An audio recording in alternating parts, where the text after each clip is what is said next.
It's a great question. It's an important question. And I think probably my answer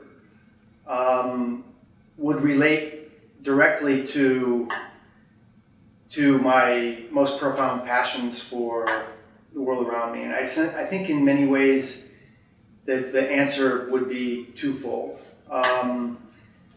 In many my desire and the challenge throughout my career has been to unify these two tangents, because I think of them in fact as being part of the same world. And those two tangents would be, on the one hand, an appreciation and an observation and a recognition for all that is possible and beautiful, poetic and wonderful in the continuum of daily life. Not in the grand moments of drama, of news and conflict and war and what we often refer to as bang bang in the journalistic world, but essentially, maybe in many ways, the mundane moments of daily life that represent probably a very large percentage of most people's daily life.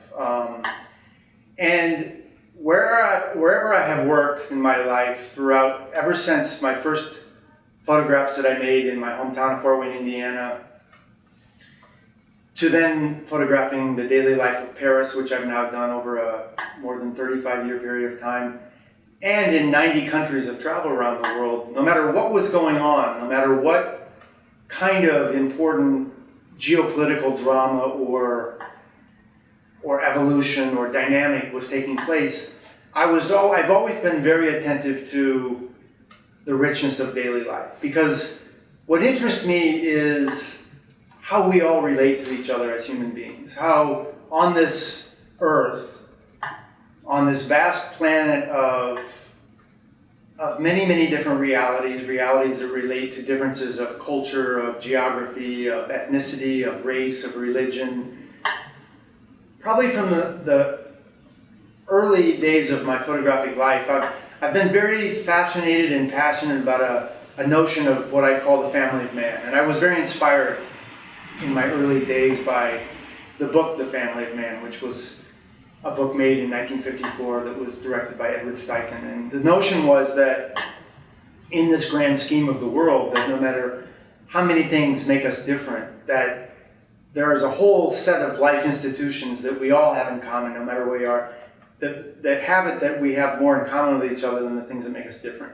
And this has always been a sort of form of faith for me, as much as anything else, almost a sort of form of spirituality.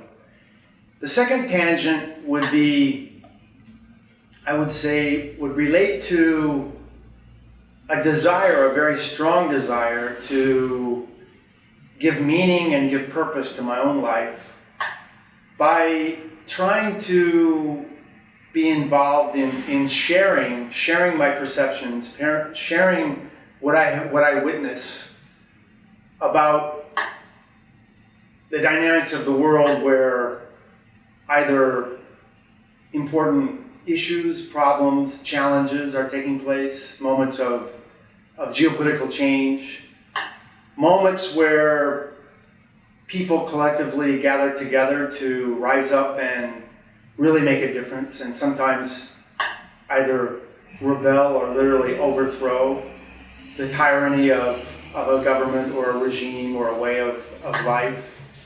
So I feel like in many ways these two tangents of photographing the richness of daily life and the sort of essential moments of the geopolitical history of my lifetime come together. And I feel incredibly fortunate that photography has brought me in touch with so many wonderful people.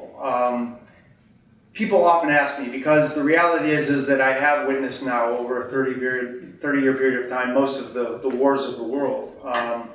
And I've seen an incredible amount of human suffering. I've covered most of the major earthquakes, natural disasters in our world, major famines in Africa, either man-made disasters as well, most of the wars of the world. I've witnessed the revolutions in Eastern Europe in 1989, the Tiananmen Square uprising in China in 1989, the the end of apartheid in South Africa, and wars in the Middle East. And in spite of many of the realities that really challenge the optimism of my heart, my notion of hope, I can't express how many times I've been